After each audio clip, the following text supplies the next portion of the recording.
também a doutrina do sono da alma. Com base em quê? Com base em alguns textos da Bíblia. Eu vou mostrar o principal para vocês. Veja a 1 Tessalonicenses 4. Por que estamos falando sobre isso? Porque se nós crermos no sono da alma, não vamos crer no inferno. Ora, se a alma dorme, ela não vai para lugar nenhum. Ela fica dormindo lá com o corpo. E há irmãos de igrejas históricas, igrejas batistas, igrejas de linha tradicional, histórica, enfim, que têm acreditado nisso, no sono da alma. Veja aí, 1 aos Tessalonicenses, capítulo 4. Veja o que diz aqui. 1 aos Tessalonicenses, capítulo 4, versículo 13. Olha o que diz. Não queremos, porém, irmãos, que sejais ignorantes com respeito aos que dormem. Ahá! Viu como a Adventista está certo? Quem morreu está dormindo. E ele continua. Para não vos entristecerdes como os demais que não têm esperança. Paulo está falando dos mortos. E ele fala que os mortos dormem. Pois se cremos que Jesus morreu e ressuscitou, assim também Deus, mediante Jesus, trará em sua companhia os que dormem. O texto continua dizendo que os mortos dormem. Ora, ainda vos declaramos por palavra do Senhor isto: nós os vivos, os que ficarmos até a vinda do Senhor, de modo algum precederemos os que? De novo. O apóstolo Paulo usa essa linguagem.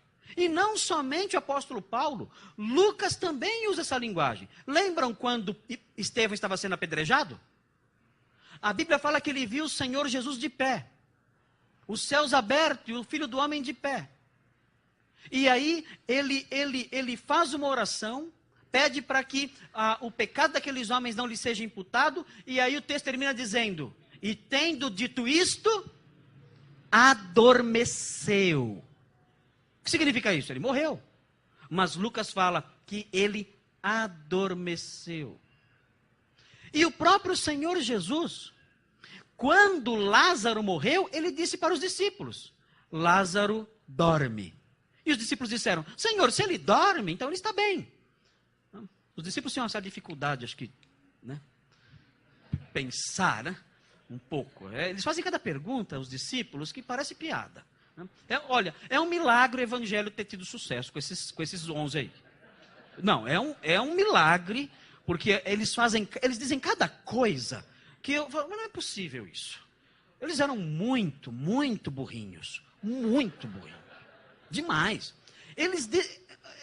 Coisas óbvias. Eles falam, mas Senhor, e faz aquela pergunta tão tola.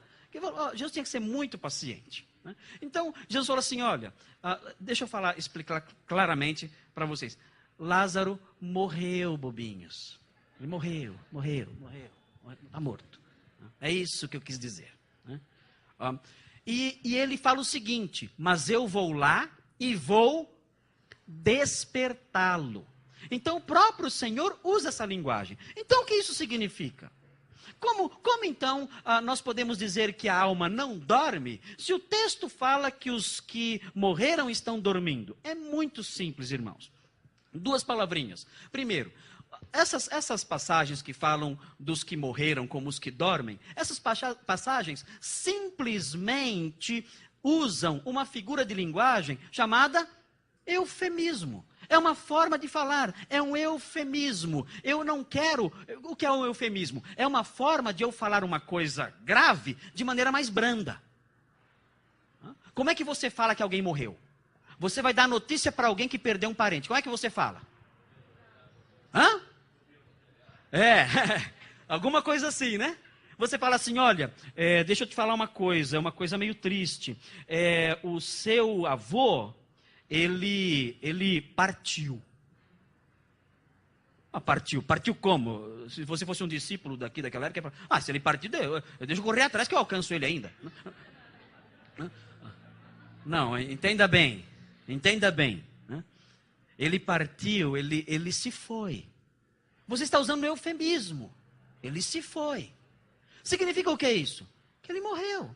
É isso. O apóstolo Paulo usa essa figura de linguagem sempre, para se referir aos mortos. É um eufemismo, uma forma branda de você falar alguma coisa. Então vai chegar para a pessoa e falar assim, morreu, tá? Morreu, está morto. Tá, pode levar e enterrar. Você não vai fazer isso.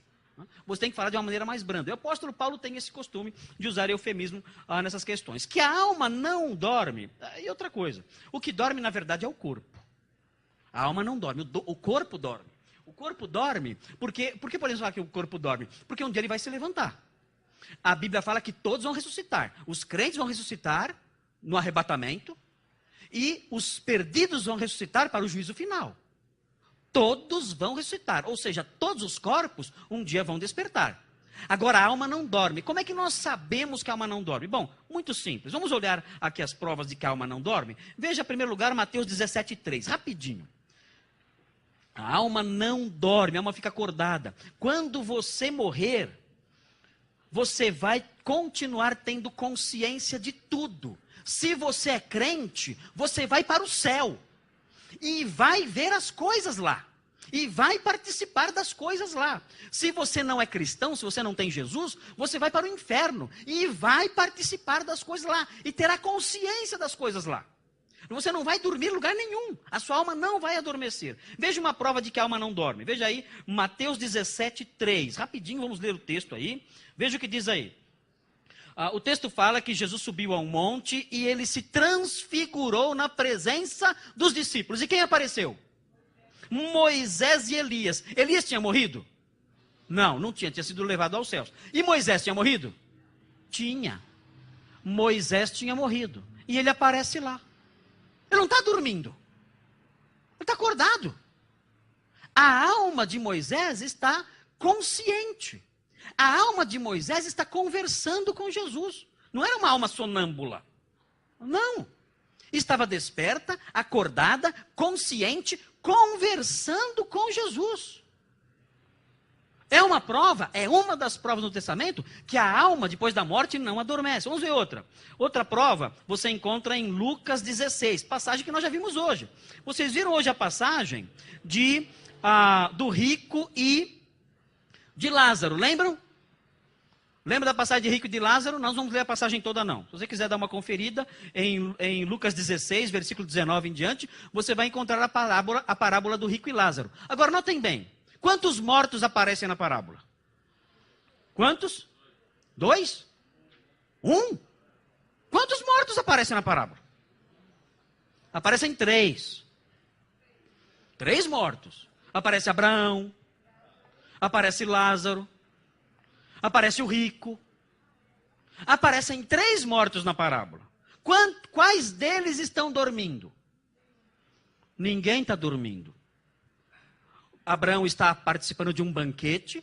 Lázaro está recostado no seu peito. Os que vieram hoje de manhã sabem o que isso significa. Os que não vieram, eu não vou explicar de novo. Os 2 estão acordados, participando daquele banquete no triclínio. Lázaro, o rico, está acordado também, e muito acordado, sem conseguir descansar, sem conseguir ter um alívio sequer.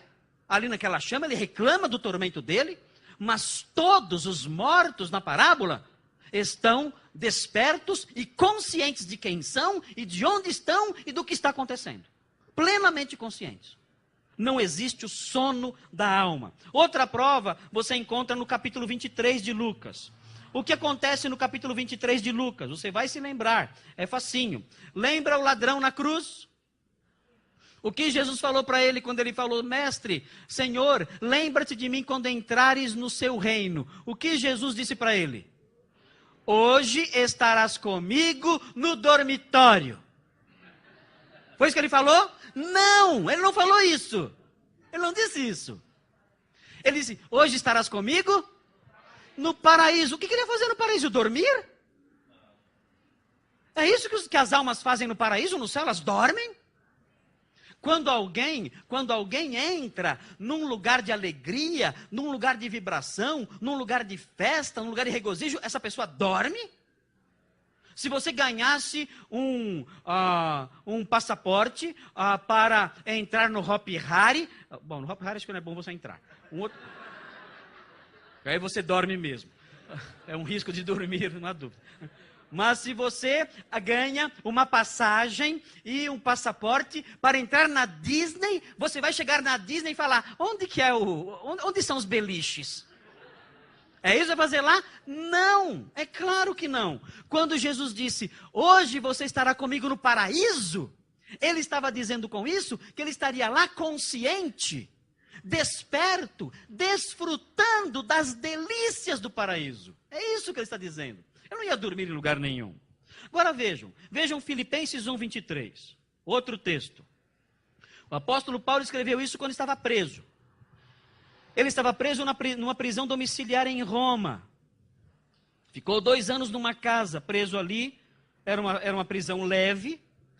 Essa prisão redundou em libertação. Ele não foi condenado à morte nessa prisão. Depois, sim, numa outra prisão, ele foi condenado à morte. Nessa prisão, não. E ele recebeu uma oferta dos filipenses. A carta aos filipenses é a carta da prisão mais alegre. A palavra alegria aparece em cada capítulo. Dizem até que a alegria é o tema da carta. Eu acho que não é. Mas muita gente fala que a alegria é o tema da carta. Porque das epístolas da prisão, das epístolas que ele escreveu entre 60 e 62, quando estava preso em Roma, é a carta mais alegre que há. Por quê? Por que ele está tão alegre nessa carta? Porque ele recebeu uma oferta. Os filipenses mandaram uma oferta para ele. Eu, quando ganho oferta, fico muito contente. Você também deve ficar muito contente quando ganha oferta. Quando ganha um presente. O apóstolo Paulo recebeu um presente, recebeu uma oferta, estava preso, ficou muito feliz. Ele poderia usar essa oferta para várias coisas. Uma das coisas que ele poderia usar essa oferta. Com ele estava Filemão. Filemão não, Onésimo. Onésimo tinha fugido de Filemão. E tinha roubado Filemão. Ele escreveu uma cartinha junto com Filipenses. Ele escreveu dizendo o seguinte, olha, se Onésimo te causou algum prejuízo, eu pago. Ele falou isso para Filemão. Com que dinheiro ele ia pagar se ele estava preso? Ele tinha recebido uma oferta dos filipenses. Ele podia usar o dinheiro da oferta para pagar o prejuízo do Onésimo. Ele estava contente, estava feliz naquele tempo ali. E ele fala o seguinte, olha, eu sei que eu tenho a possibilidade, ainda muito que remota, de ser condenado à morte. Por outro lado, eu sei também que é muito provável que eu não vou ser condenado à morte, que eu vou ser liberto. E eu não sei o que eu quero agora. Agora estou dividido. Porque para mim, o viver é Cristo e o morrer é lucro. Eu não sei o que eu faço agora. Eu não sei se eu quero ficar ou se eu quero partir. Eu não sei se eu quero viver ou se eu quero morrer. Porque para mim as duas coisas tá bem. As duas coisas para mim estão ótimas. Ou viver ou morrer. E veja o que ele fala no capítulo 1, versículo 23. Observe o que ele fala. Ele diz assim, ora, de um e outro lado estou constrangido, tendo o desejo de partir e estar dormindo com Cristo. Não? Eu li errado? Eu li errado. Que palavra eu acrescentei? Ele não fala que estaria dormindo. Não. Ele fala, eu quero partir e estar com Cristo. Onde Cristo estava?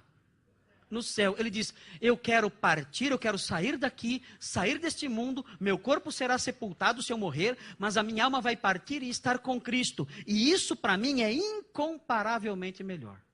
Eu não vou estar dormindo lá no céu.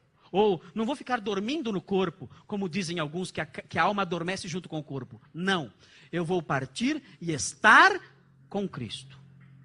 Paulo sabia que estaria consciente, desperto, sabendo de tudo o que estava acontecendo, mesmo depois de ter morrido. Veja aí agora o último texto, rapidinho, esse texto é muito interessante. Apocalipse. Abre em Apocalipse capítulo 6. Veja o que acontece aqui. Esse texto é muito instrutivo. Muitas dúvidas desaparecem da nossa cabeça quando a gente estuda esse texto aqui. Veja que texto interessante esse aqui. Muita gente pergunta para mim assim, pastor, lá no céu eu vou lembrar da terra? O que vocês acham? As opiniões se dividem. Muitos falam, não vai lembrar, porque se eu lembrar eu vou ficar triste. Caramba, a sua vida deve ser muito ruim, né? Para querer esquecer tudo assim, né? Outros falam, não sei, eu acho que realmente não vai lembrar, porque vai entrar numa outra dimensão. Então, tudo vai ficar para trás. Não haverá lembrança das coisas antigas, diz a Bíblia. Então, não vou me lembrar de nada. Ok. Isso é muito interessante e parece ser uma expectativa de muita gente, mas não há amparo bíblico para isso. Não há. Por quê? Uma razão muito óbvia. O que nós vamos fazer no céu? Nós vamos louvar a Deus? Por quê? Qual será o motivo do nosso louvor? Por que vamos louvá-lo? Porque fomos criados para isso, mas qual a razão mais do... Nós vamos ver Jesus? Vamos louvar Jesus? Vamos louvar Jesus por quê? Salvou? Do quê? O que é pecado? Eu não lembro. Eu esqueci tudo. Ele morreu? O que é morrer? Eu não lembro o que é morrer. Eu era pecador? Eu era? Onde eu era? Quando? Eu não lembro de nada. Eu não me lembro de nada. Onde estou? Quem sou eu? Louva aí. Mas louvar por quê? Porque ele salvou. Salvou do quê? Eu não lembro de nada. Eu não vou louvar, não. Louva. Não vou louvar. Eu não sei o que eu estou fazendo aqui. Não faz sentido isso. Não faz sentido. Nós vamos lembrar sim. Nós veremos o Cordeiro que foi morto. E vamos louvar o Cordeiro que foi morto e nos libertou dos nossos pecados. Nós veremos as chagas nas suas mãos. E saberemos por que ele foi ferido. Tudo isso vamos lembrar. Agora veja o texto aqui que está diante de nós. Apocalipse 6, de 9 a 11. E observe como são as almas no céu. Observe aqui. Esse texto aqui fala das pessoas que vão morrer nas mãos do anticristo. As almas vão para o céu. E veja o que ele fala. Quando ele abriu o quinto selo, vi debaixo do altar as almas. Olha aí. Está falando de almas. Almas que não estão nos seus corpos. Seus corpos foram mortos. As almas daqueles que tinham sido mortos por causa da palavra de Deus e por causa do testemunho que sustentavam. Vejam, são as almas de quem? De crentes martirizados. Pessoas que morreram porque testemunharam da fé. É a alma dessa gente aí. Muita gente. Muitas almas. Muitas. Estão todas dormindo ou não? Vamos ver o versículo 10. Vamos ver se elas estão dormindo. Veja o que diz. Clamaram em grande voz. Não estão dormindo. Estão acordadas. Clamaram em grande voz, dizendo. Olha o que elas vão falar agora. Presta atenção no que elas vão falar. Até quando, ó soberano Senhor, santo e verdadeiro, não julgas, nem vingas o nosso sangue dos que habitam sobre a terra? Elas sabem quem são? Elas lembram o passado? Lembram coisas ruins? Lembram. Lembram tudo. Então eu vou lembrar? Vai lembrar. Você vai lembrar de tudo. E agora, então? Eu não queria lembrar. Sinto muito. Vai lembrar. Então eu vou ficar triste. Não vai. Não vai ficar. Mas como? Não sei, mas não vai. No céu não tem tristeza. Não vai ficar triste. Agora veja o que acontece na sequência. Olha o que acontece agora. Então a cada um deles foi dada uma vestidura branca e lhes disseram que repousassem ainda por pouco tempo, até que também se completasse o número dos seus conservos e seus irmãos que iam ser mortos, como igualmente eles foram. Ainda receberam uma má notícia ainda. Olha só.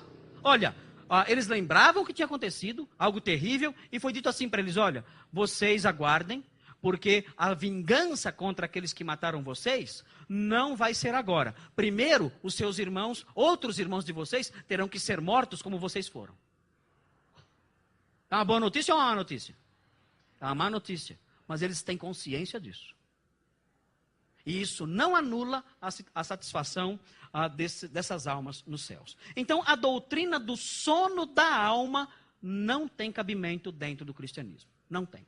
Quando a Bíblia fala sobre a alma que dorme, ou os mortos como pessoas que dormem, não a alma que dorme, mas os mortos como aqueles que dormem, o texto usa esse recurso, o eufemismo, ou então se refere ao corpo da pessoa que morreu.